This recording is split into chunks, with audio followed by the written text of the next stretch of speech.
Welcome back to Pushing the Pile here at Radio Road, joined alongside Pete Prisco, Jonathan Jones, my man, senior lead insider for CBS. We had the NFL honors last night, ton of awards given out. I think we're going to start with that MVP. Josh Allen wins the MVP. All the votes made public. I loved going back to my hotel room and say, this guy voted for him, this guy voted for her or him. It was awesome to see. Congratulations to Josh Allen. What did you guys make of the NFL honors and that award in particular? Well, we both voted for Josh Allen. Look, I had no reservations voting for him, but it was tough. I really wavered back and forth. I'm sure you did too, between him and Lamar Jackson. It wouldn't have surprised me at all if they split it, and I would have been okay with that. I really, when I looked at it, it was a tough decision, but in the end, I went with Josh Allen because, look, he did more with less. He has nothing around him. I mean, when you compare him to Derrick Henry being an MVP candidate in that backfield as well. So I went with Josh Allen for both, by the way. Yeah, to that point, I did not understand the voters splitting their vote. That didn't make any sense at all to me when voters said, okay, I'm going to vote this guy first team all-pro quarterback. I'm going to vote this guy MVP. So let's throw that out. That logic doesn't make sense. I didn't get any voter fatigue about Lamar Jackson. Oh, he's won 2 MVPs. He shouldn't win it a third time. Oh, Josh Allen hasn't won it, but he's been so close. Now, forget that. I don't care about that. Shohei Ohtani should win the AL MVP every year. LeBron James should have won more MVPs in the 2010s. That part doesn't matter to me. You also got to leave your bias at the door when you are a voter. Like, I've interviewed Lamar Jackson several times. I don't know that I've ever in my life spoken a word to Josh Allen.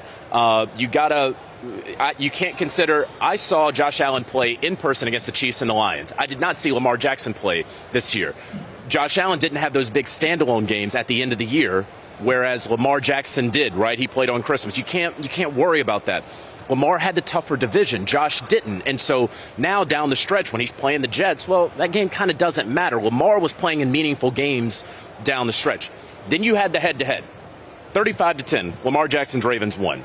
And Josh Allen did not play that well. However, you had Derrick Henry rush for 200 yards in that game. And then you look at who they had some bad games, right? Lamar had a bad game against Pittsburgh, and Josh Allen had a bad game against Houston. Okay, we can throw those out. But the fact that Josh Allen beat Patrick Mahomes and the Kansas City Chiefs, he's the only quarterback to have done that in the last year plus. The fact that he beat the number 1 seed in the NFC, the Detroit Lions. He went 13-3 to Lamar Jackson's 12-5. He had one of the league's best offenses.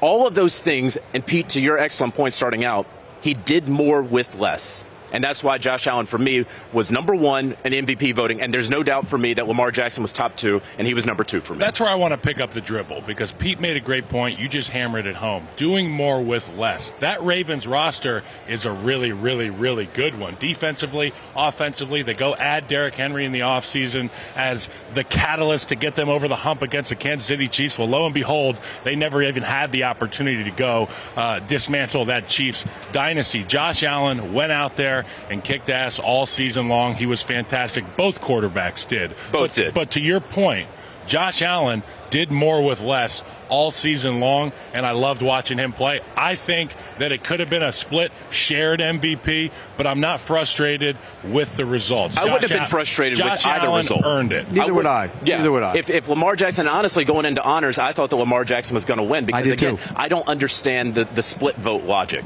And I'm totally okay with what Lamar Jackson had, what, in my opinion, would have earned that MVP if he would have been awarded that. Absolutely, absolutely. But we talked about this earlier, off air. It's unfair to Josh Allen to now say, well, there's a little asterisk next to his MVP, no, that's BS. and he won it because people felt bad for him for coming close. I don't buy any of that. No. He won the MVP. He earned the MVP. But again, it was a tough vote, and you both, we talked about that. That was close for both of us. As players, you have to earn, scratch, claw, everything that you get in the National Football League, and credit to Josh Allen for not only accepting the award with such grace, but shining light on all the other guys who could have also won the award. He said, look, you guys should also be up here too. A lot of class from Josh Allen, and to your point, there's no pity awards in the NFL. There's no pity awards. There's no voter fatigue. No. Whoever's the best, whoever's doing it relative to other people better, that's who's going to win the award. And, you're talking to 2 of the 50 voters for that, and there's a lot of conversation around the voting. I appreciated that they made the votes public. I have no problem with it. I have no problem because I went into the vote. I loved that. I went into the vote like, look, I want to be accountable. then go ahead and show my vote. If that's what you want to do, then that's okay. I know I put in the hours for it. I know that I'm able to justify it. You may disagree with me. You may say Lamar Jackson's the MVP, and you and I are both saying that's fine. That's fair.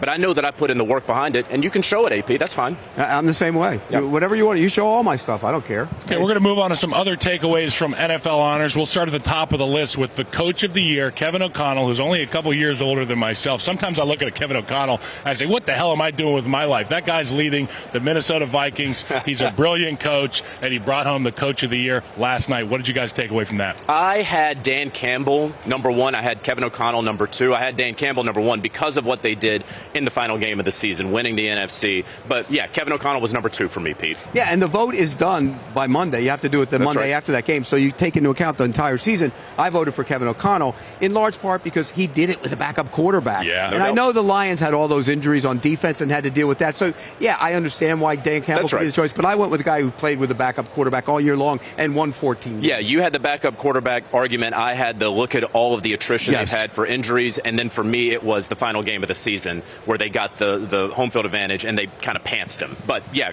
congratulations to Kevin O'Connell. It's a testament to how close this league is and how much parity there is, even at the coaching ranks. Dan Campbell, Kevin O'Connell, two of these guys that if either one of these guys got the award, we'd be having a good conversation up here about it. I'm going to move on to the Offensive Player of the Year, Saquon Barkley, kind of a no-brainer. What do you guys think about Saquon this year? I voted for him as well.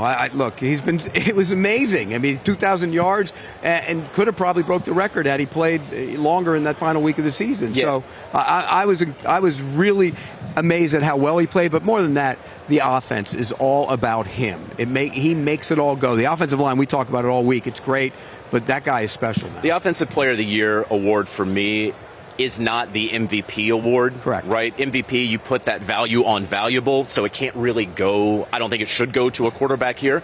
Jamar Chase had a hell of a season, right? Triple Crown winner, and a lot of years he is the Offensive Player of the Year. But when Saquon Barkley does what he did at the running back position, and everything that we had talked about at the running back position as well, how we saw him carry that team, for me, it was a no-brainer, but man, Jamar Chase, I'll tell you what, most years Jamar Chase is the Offensive Player of the Year. How did you vote? Did you vote Barkley and then Chase won too? I believe I did. I did too. Yep. You know, I was sitting around the campfire, as it were, last night with my older brother. We were having a couple adult beverages. We were talking about these awards, and I brought up the fact that Saquon Barkley, his numbers were diminished because of the fact that Jalen Hurts and that offense for the Eagles, they elect to go tush-push in short yardage situations, goal line situations. How many touchdowns did we miss out on for Saquon Barkley, and would that have led to a different conversation for the top of the list point, that MVP spot? Joe Burrow, Comeback Player of the Year, he's been fantastic. But I want to talk about the two Rookies of the Year, offensive and defensive. Jaden Daniels, no-brainer, Offensive Rookie of the Year. Could we see him MVP conversation next year? Yes. Absolutely. You think so? I think so. They have a lot of money to spend. They're going to add to the roster, and they're going to get better. So, yeah, I think he will be. I do understand that theory that they're only going to get better. I also think that there's a theory out there that maybe they overachieved this past season. And I'm not throwing any shade, but nobody thought that the Commanders were going to be in the NFC Championship game. And so now that's the bar for them. That is what a lot of voters, a lot of folks are going to be comparing them to. Like, okay, are you as good? Are you as prolific? Can you throw for 5 touchdowns against the Philadelphia? And so we've seen teams falter and quarterbacks falter with those great expectations after an incredible year one. I don't know that it is certain that that's coming back year two. Normally, the great quarterbacks don't falter in year two if they have that good first year. C.J. Stroud kind of tailed off a little bit. I get it. I know where you're going with that, based on that. But this team is, with him being that guy, this is that guy. He is that guy. He's that guy. And so they're not falling off anyway. For the next decade, you don't have to worry about that team ever. They're going to be in the mix. They will be in the mix the next decade. You know who else doesn't have to worry about that team? A guy in London, Dan Snyder. Yeah, absolutely. That was a good one, JJ. And you know what? Another good one. Jared Verse, Defensive Rookie of the Year. He was fantastic, particularly down the stretch. The Rams have a lot to look forward to with the youth in that room. You know what? We got a special guest here. Debo is going to bring out some fried chicken strips here. We've got the Louisiana what is this, Louisiana fish fry products. They also make a spicy chicken fry, chicken batter mix. And you know, we did gumbo and potato salad, gumbo and rice yesterday. What is this that? is my speed right here. And look at this. You got a little spicy aioli here. I want the spicy then. Shout out to the Louisiana fish fry products. They've been taking care of this big old belly all week. We appreciate you here on Radio Row in New Orleans, Louisiana. What are we doing if we're not getting a little spicy? You know what I'm saying? I love that on And it's too bad if it's spicy, you're covered up your head because you were sweating on top of the head. I'm a big sweater when I eat spice, so I'm going to wear the hat. You say big belly, man. You look very svelte. Thank you. Thank you very much. You guys want to talk about anything while I down this chicken finger? What do you got? What do you got? Defensive player of the year to you last night? Yeah, what about defensive player of the year? I voted for Patrick Surtain. I think he's been great all year long. And to be honest with you, it wasn't that tough of a decision for me. I thought it was a pretty easy one. Yeah. I did go with Pat Surtain as the defensive player of the year. For a while there, in early December, I was looking hard at TJ Watt. And I was looking at him because of the turnover production that he had. You know that every forced fumble that TJ Watt had was recovered by Pittsburgh. So, you know, sometimes, okay, you punch the ball out, and a lot of that fumble recovery is luck, no doubt about it. But he was making game-changing plays. And then the last, 4 weeks of the season, he didn't make any more game-changing plays. No hitter. You know, and so it was hard to do that. You look at what Pat Surtain is doing. You want the ball production more out of the corner, and then you remember, oh, yeah, guys are scared to throw his way. There's not going to be ball production. I'm glad that he got that award. Yeah, well, one question. thing we're going to be taking a look at is production of the defense from the Philadelphia Eagles in this Super Bowl. They're on turf. They really enjoy turf. I'm going to turn this over to you, Jonathan Jones, a brilliant mind, a beautiful mind, as it were. Tell me about the Philadelphia Eagles and the advantage that they have on the turf. Okay, so let's go back 2 years, and let's remember, of course, that Super Bowl in Arizona, and the grass was terrible. They overwatered it. Allegedly. Slipping and sliding. Yeah, nobody could really get anything. There were 2 sacks by the Chiefs the entire time, and they were really on Jalen Hurts scrambles for -1 yard, so it didn't really matter. The Eagles, who had one of the best pass rushes that the league had seen in years, could not get to the quarterback. Well, when you consider what the Philadelphia Eagles have done on grass versus turf, we both know that these are 2 great teams. But when you look at the splits on grass versus turf, the Philadelphia Eagles defense is by far, the best defense in the NFL when it comes to turf. I want to give you just a couple of notes here on the defense on turf. When you look at it, look at this. Great graphic. Points allowed. Best in the NFL when it comes to games on turf. Best in yards per game. Best in pass yards allowed per game. And then look at that sack percentage. You put them on the turf, they are getting after the quarterback like no one else. And look, how many games and who were they against? It was roughly 5.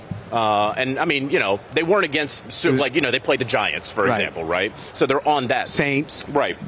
But remember, that was a week 3 game against the Saints that were 2-0, right? Right. And so when you consider this, we all know, and Kyle, I want you to speak to this about turf and what sort of advantage or disadvantage it can be for a team depending on what side of the football you're on. Well, I was in my comfort zone playing at Soldier Field because we had that pasture-length grass that slowed down the rushers, and it kind of leveled the playing field for all the athletes on the field. The fatties and the skinnies, they were all the same speed on that grass. But when you play in turf, when you're going down to Houston, I remember playing against J.J. Watt in Houston, and it was a nightmare because these guys have incredible grip on the ground. It's, forced through the ground. Their cleats are solid. You mentioned the Philadelphia-Kansas City Super Bowl where they didn't have their footing, and the strength, the teeth of that defense wasn't able to show because they couldn't get their footing. A guy like Jalen Carter on the turf presents so many more issues, changes of direction, things of that nature, and boy, oh boy, is it scary for an offensive lineman. Yeah, but it's also countered by the fact that Patrick Mahomes, I think, is 15-0 inside in domes and averages over 300 yards passing inside in domes. I mean, so there are, and they're faster. Xavier Worthy is also faster inside. Right. And so it kind of counterbalances a little There's bit. no doubt. And I think Chris Jones is absolutely going to love the turf as well, right? And so there's no doubt about any of that. But I do know and believe that the Philadelphia Eagles know those stats and are comforted by those stats this week. Well, we will have more coming up here the rest of the hour on CBS Sports. Again, Pete Prisco, Jonathan Jones at Radio Row. We will see you in a brief moment.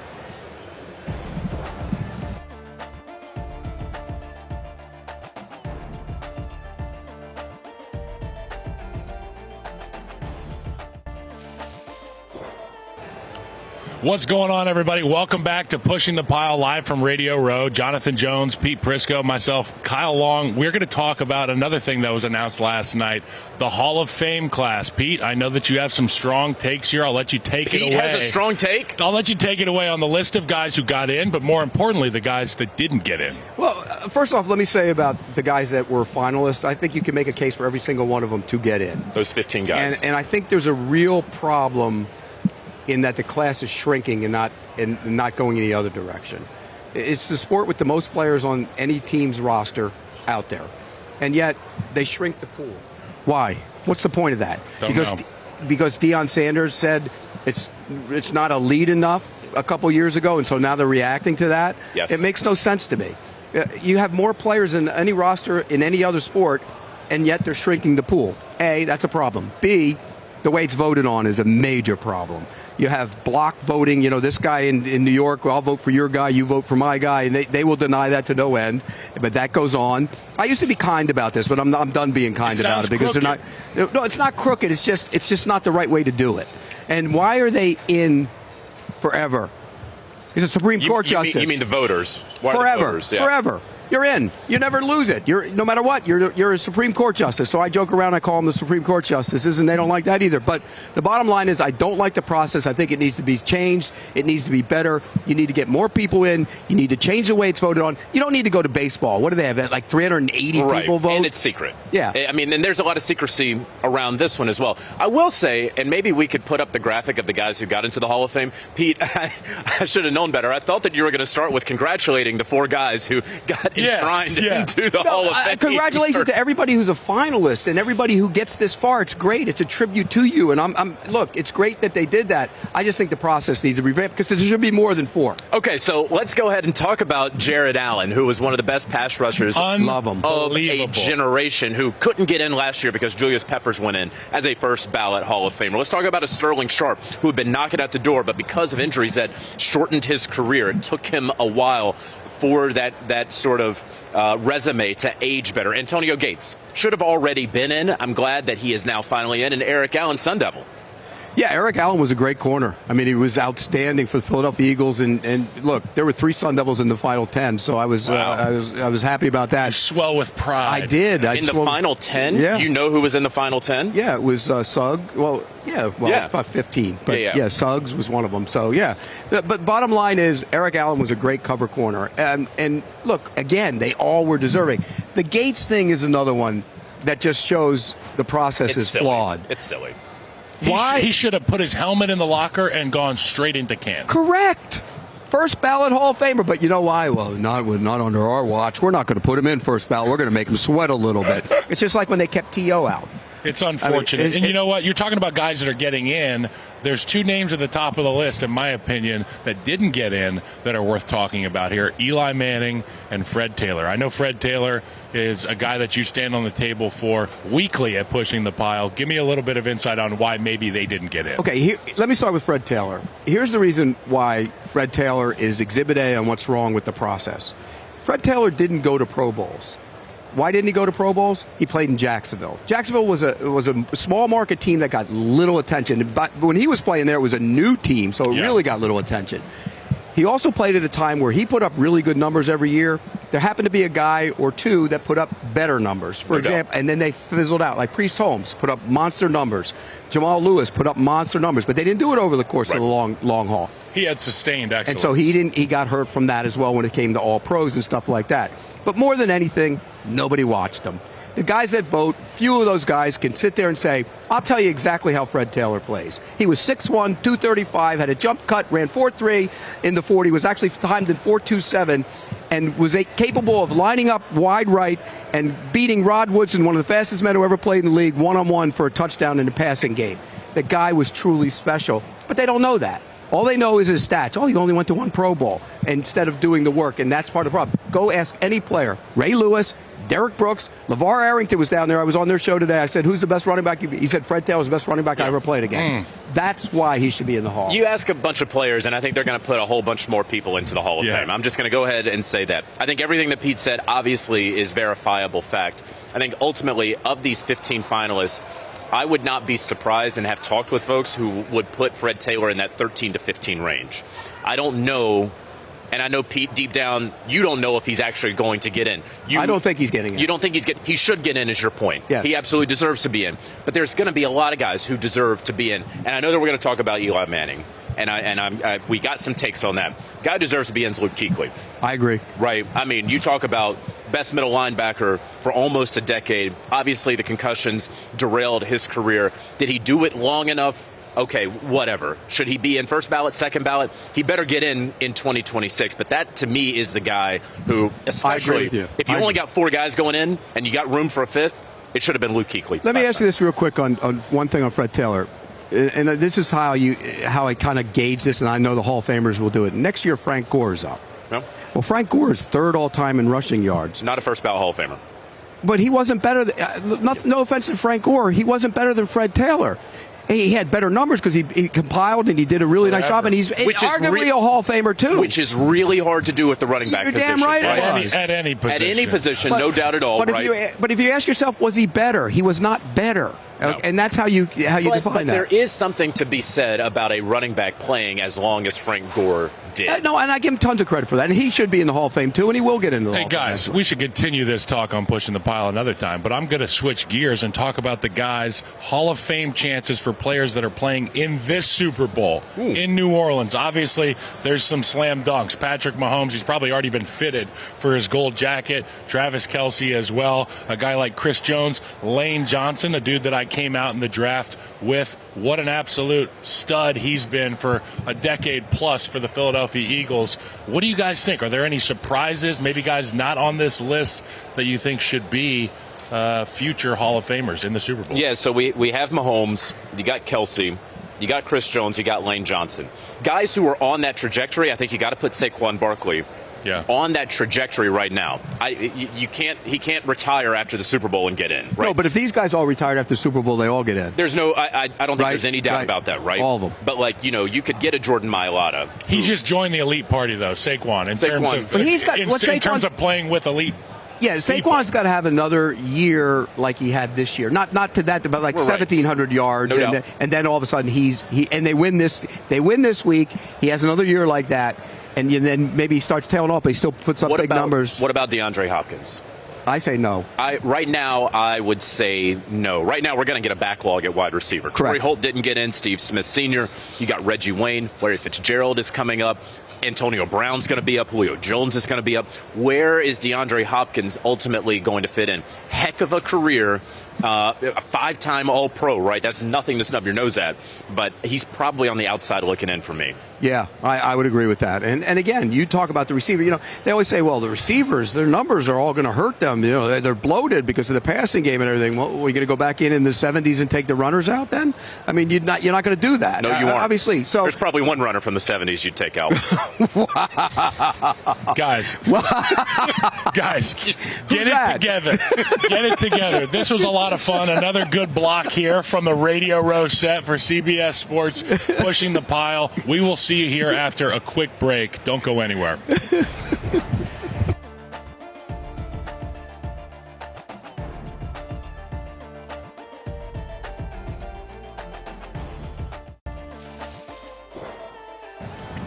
What up, what up, what up? We're back here at Radio Row, Pushing the Pile. We're usually in a studio. Me and JJ are usually remote. Me and Pete just arguing in person in the studio. But we're all here together. And you know what? I feel like it's a good opportunity to do a little team-building exercise, a little trivia, Super Bowl trivia. So I'm going to be the host. Pete, JJ, you guys can deliberate and work together on getting the right answer. We can work together. We're on teams. Usually I compete with Pete. Team. It's pretty much you guys versus me, okay?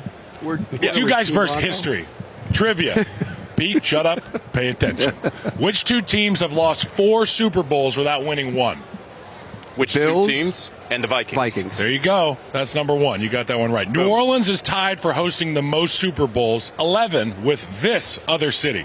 Miami. South Florida area. You guys are good. If Patrick Mahomes and Andy Reid win Super Bowl 59, they will become the 3rd coach-quarterback tandem to win 4 Super Bowls together. Name the other 2. Obviously, Bradshaw and Chuck Noll. Uncle Terry. And then Coach naturally Noll. we know Uncle about, Terry. Uncle Terry. Uncle Terry. Tom Brady and the red-jacketed man himself Bill from Belichick. last night. Bill Belichick. You got that one. So New Orleans is a gem of the South, where the vast majority of Super Bowls have been played, but there have been some big games played up north. Name the 5 cities north of the Mason-Dixon line that have hosted a Super Bowl. New York. New York. You got Minnesota. Oh, what a rough one. Detroit. Detroit. That was Super Bowl 40. Can't count New York. East Rutherford, New Jersey. Okay. Okay. All right. Okay. Well, come on. Okay, so that's 3. We were headquartered in New York that year. That's 3. Wait a second. That's tough. Wait. What's Wait a second. above Mason-Dixon? Okay. Detroit. Yeah. Indianapolis. That's a good one. Indianapolis. That's a good one. Man, you know your geography. And then there's. God, I'm trying to think of the. Stanford is written down here. Oh yeah, they played Palo Alto. Palo Alto. Man. No, wait a I second. didn't know that. That So was, now wait a second. Dolphins won that one, I think. Well, so if Stanford is above the Mason-Dixon line, Yeah. so is San Francisco. San Good point. Francisco is a lot more south than you think. People say Northern California. Really, it's Central Bay Area. Wait a second, but Yeah. it's right by Stanford. Okay, well, Mason-Dixon, were they part of the Confederacy in I California? don't know. That was a long, long way away from where that line started. Now, wait a second. I think that question is wrong because it would be more. Because Well, moving on. I constructed the game. I'm never wrong, so we're going to Okay. continue to move on. Okay. Saquon Barkley having a historic season. How many yards does he have to rush for in the Super Bowl to make the most rushing yards in a season, including the playoffs? what is it, 30 or 40-ish? Just say 30 and stop. Yeah, 30. 30 and stop. And that's one of those like made up stats where you have like regular season and postseason Right. Yeah, and all it that. doesn't But count. yeah, good for you Yeah. for playing 21 You games. know who doesn't like regular season and postseason combined stats? Aaron Judge. Wow. Call it what you want. The brotherly shove, the tush push, or as Jalen Hurts prefers, the quarterback sneak. Last time the Eagles played the Chiefs in the Super Bowl, the aforementioned play was successful every time it was called. How many times did the Eagles get a first down using the tush push in the Super Bowl the last time these two teams saw each other? 3. Are you going to say 4? 4. I was between 3 and 4. Okay, so go ahead. We'll say 3.5. It was 6. You're both Wow. wrong. Wow. And with that being said, we are going to move on to I another hate that game. play, by the way. Can I This say is that? one of my favorite games. This is Overreaction versus Reality, the Super Bowl edition, Radio Row edition. Okay, starting off with the Eagles are a better team in 2025 than they were in 2023. That is reality. They are. I mean, obviously you got Saquon Barkley, who is a difference maker. You have an incredible offensive line that has aged like a fine wine. Devontae Smith has gotten some gray hairs on him in the best way possible. Yeah. And I love the good young talent in the defensive backfield. I will take Quinyon Mitchell today over James Bradbury in 2023. I would agree. They're a better team. If there's a controversial call in Super Bowl 59 that ends up changing the result of the game, the NFL should implement a review system, a new review system. They won't, because they won't be forced to. It's an overreaction. They will not do that because they will not be moved to do that. That's an overreaction. They hate being told what to do by angry fans. So if they decide they want to do it, they'll do it on their own terms. I do think they need to add an extra official on the field, and I do think they need to add replay assist to a lot more calls. That is true. I like both of those. I will say this in my reporting: the league does not like to officiate the game anywhere beyond the field. So there's not going to be a New York review Neutral system or something like third-party that. person. They're not doing that. The Sky Judge, it fails every single time because they say, no, it needs to be officiated on the field. It's not like going to be like hockey where they go back to New York and look Right. at it. If the Chiefs win Super Bowl 59 and they buy the rights from Pat Riley for 3-peat, they are contenders to make it 4 in a row in 2026. Overreaction or reality? Contenders? Contenders? Contenders reality. Like favorites? No. I would refuse to believe it until I could see it, that a team could win 4 Super Bowls in a row. It's hard. I can't believe that. They'll be the favorite on paper. That's hard. They for will me be to the believe. favorite on paper. Yeah. Now, if the Buffalo Bills trade for Myles Garrett, Oh, boy. that might change and make them the favorite. But on paper right now, if all things, teams are going to change, obviously, I think they're the favorite again. You said Myles Garrett. Joe Tooney went out to left tackle on his first week and blocked up Myles Garrett. That ain't concerning the Chiefs. I think it's a reality. The Kansas City Chiefs would be in line to go get a 4-Pete. Man. I think we should jump on the trademark right now. We should. Let's do it. Right now. 4-Pete. No, it has to be something. 4-Pete. Let's think it over and let's not say it on air. Let's just go to the patent office. Ready, break. Yeah. Jonathan Jones, thank you so much for joining us. And I'm going to be doing a quick tease here. Katie Mox is coming up next with Pete Prisco. They're going to be doing their best bets. So stick around to find out what Katie Mox has cooking down there in the waiting room.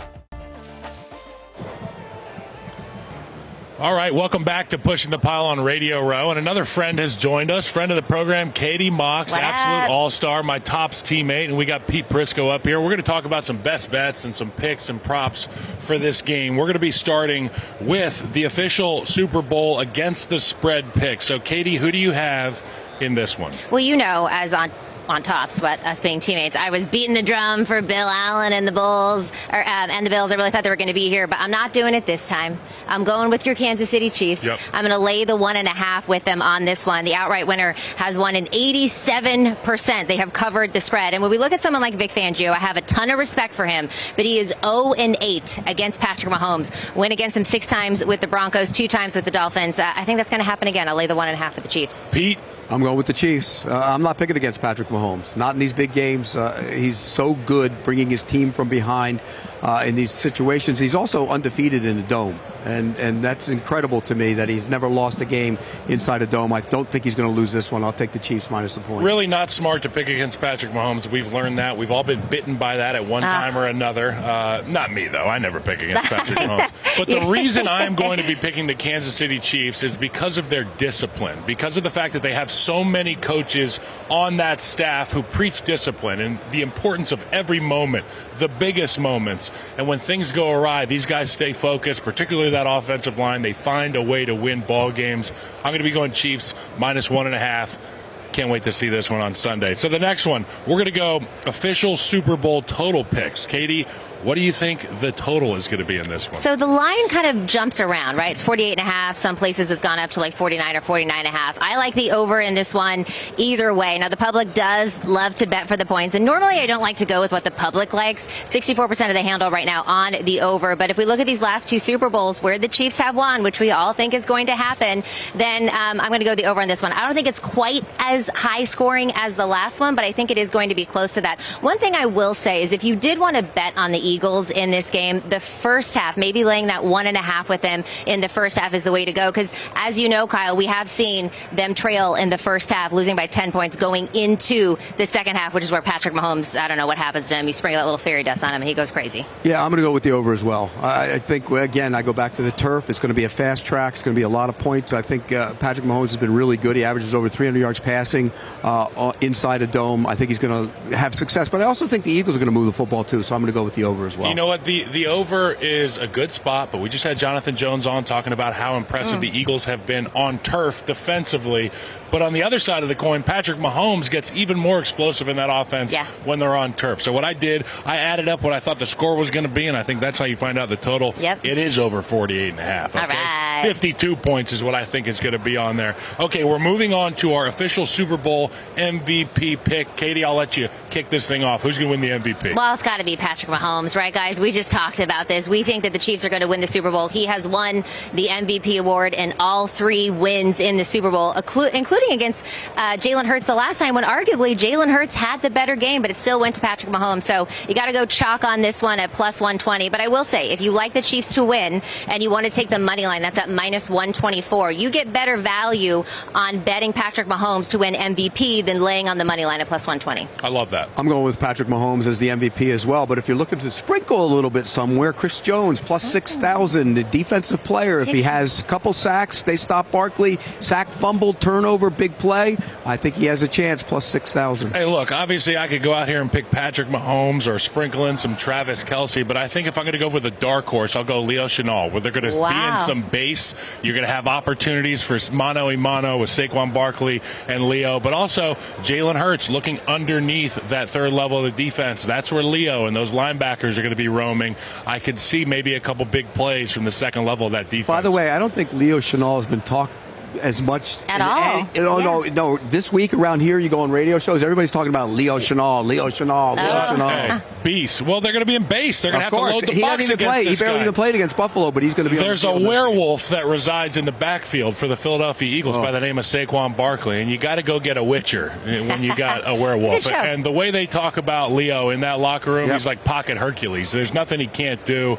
They love him. Okay, so you gave Patrick Mahomes. What's your sleeper pick for MVP? If it's not Patrick, who could you see it being? I don't see it being a sleeper because it's chalky as well, but I do think Saquon Barkley, if it is the Eagles that win this game, which of course I'm not leaning on that, but I think it has to go to Saquon Barkley. This offense has run through him the entire time. So if it's the Eagles, I think it goes to Saquon, but if it's the Chiefs, I think it's Patrick Mahomes. See, I think if the Eagles win, it's got to be Jalen Hurts, because what do they do to Saquon when they get inside his scoring range? They say, you just sit back there and hang out. We're going to run the tush push. Yeah, but if he brings and plus, if he goes for 220 and he doesn't score a touchdown, he's still going to win the MVP if they win. That's true. Okay, first touchdown scorer pick. Can we get one from you, Katie? Well, here's where I do like Jalen Hurts. I like Jalen Hurts. He's at 7-1 right now for a touchdown. This one's always a little interesting, right? Because you got to see who wins the coin toss. We do know that both of these teams usually defer, but the Eagles did score on their first possession in all 3 playoff games this season. And let's not forget, in Super Bowl 57, Jalen Hurts found pay dirt 3 times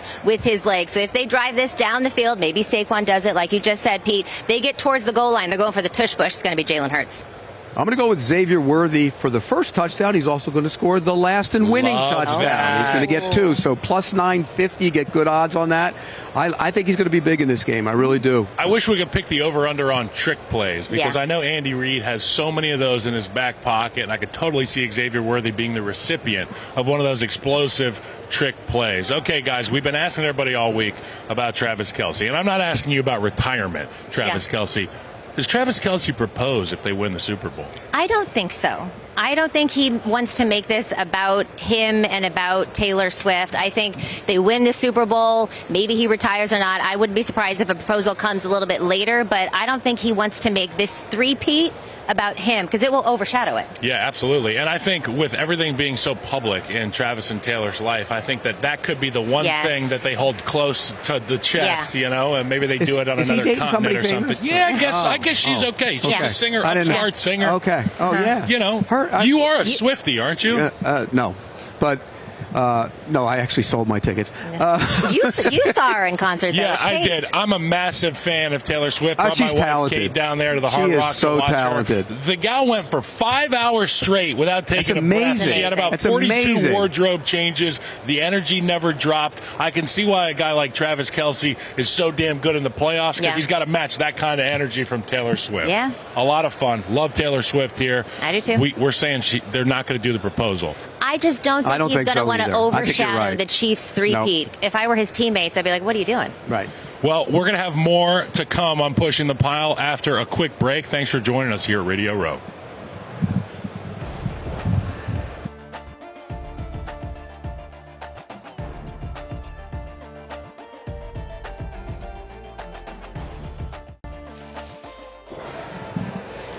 All right, we're back with you here at Radio Row. Kyle Long joined alongside Katie Mox and Pete Prisco. We've had a fantastic time all week. Shout out to CBS Sports. They always take care of us. We get delicious food, all that stuff. But we're in New Orleans. There's sights, scenes, people that we don't usually get to see. Yeah. What's been the most interesting thing you saw this week? And did you have a good week? You know what, for me, my first Super Bowl was here. Oh, wow. 36 years ago. And it was at the Radio Row was at the Hyatt Hotel in the basement. And that Hyatt place just down the street? No, the big Hyatt right next to the Superdome. Yep. And there was like 4 radio stations there. That was Radio Row. Wow. And now the monstrosity that this thing has become. Yeah, can we get any kind of still can that we can get? This place is a circus. It's an absolute circus here.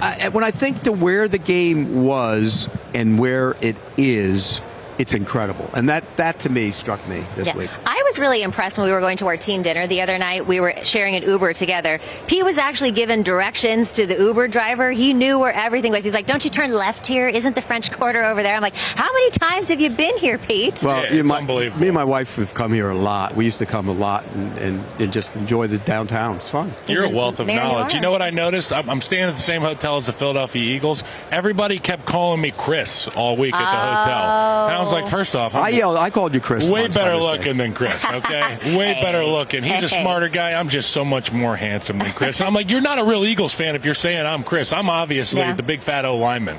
Okay, speaking of big fat O-lineman, there's no props for O-linemen, but we're going to move on to prop bets, what our favorite prop bets are for this game. I've got a couple written down. Katie, I know that you're an all-star when it comes to prop bets. Yeah. What do you have? So one prop that I really like that I feel like has a lot of value is Pacheco over 1.5 receptions. You can find this at plus 183. Fellas, not only did he have 2 receptions in the AFC Championship game, but one thing I have to give credit to when we're talking about this Philadelphia Eagles defense, if they play their game, they're going to make it really tough on Patrick Mahomes to throw those deep balls, to have those explosive plays. I see more of checkdowns, a lot of quick checkdowns, a lot of shovel passes, and that's where Pacheco, I think, comes alive here.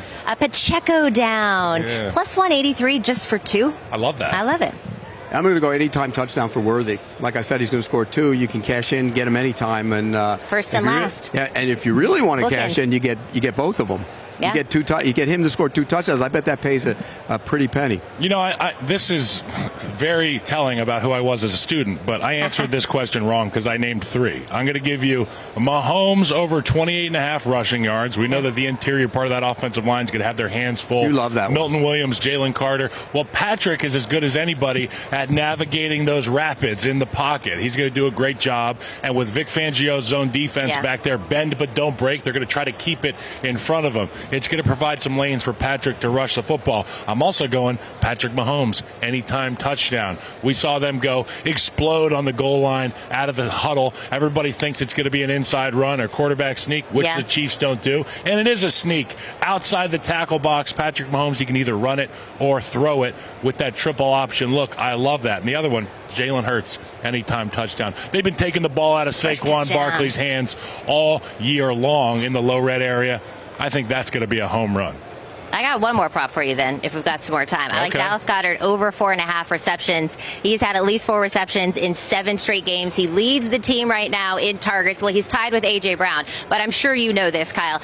McDuffie's going to be all over Brown in this game, which makes me like Goddard a little bit more here. We've seen some line movement in his yards, open up at 46, gone up to 43, but his reception line has stayed the same at 4.5. So some sneaky value in this one, and as we know, he was heavily involved in the last Super Bowl. 7 targets, 6 receptions at 60 yards. Katie, I think you saved your most interesting one for last. I think you got one more, don't you? I do. I've got Saquon Barkley. I got Saquon Barkley over on his longest rush. Well, I don't know if you guys agree with this or not. Now, this is tough, right? Because the Chiefs have been known to really limit explosive plays from running backs. However, no one has been able to stop Saquon Barkley to this point. I think he's good for at least one of these. Now, he did suffer that calf injury in the NFC Championship game, which limited on his carries and his yards, but not on his longest rush. In fact, over the last 10 games, he's averaging a longest rush of 42 yards for a single one in a game. He's gone over 24 or more in 10 of 18 games. He's good for at least 1 breakaway.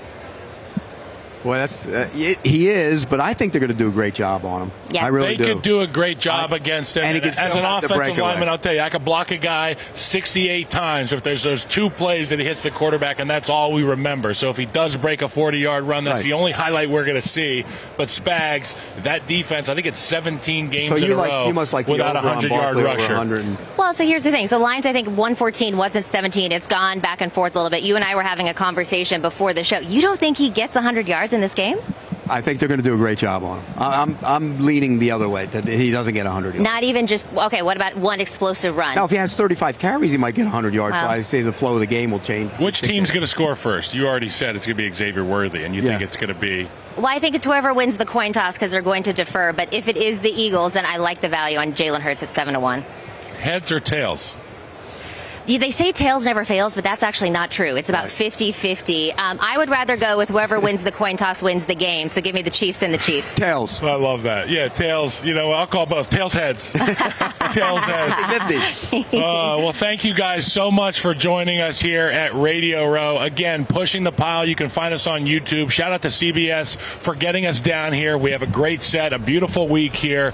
Thank you so much. Pushing the Pile. We're missing Mike Renner, so tweet him and tell him, I hope you feel better, Mike. He ate some bad oysters. So send some thoughts his way. Peace.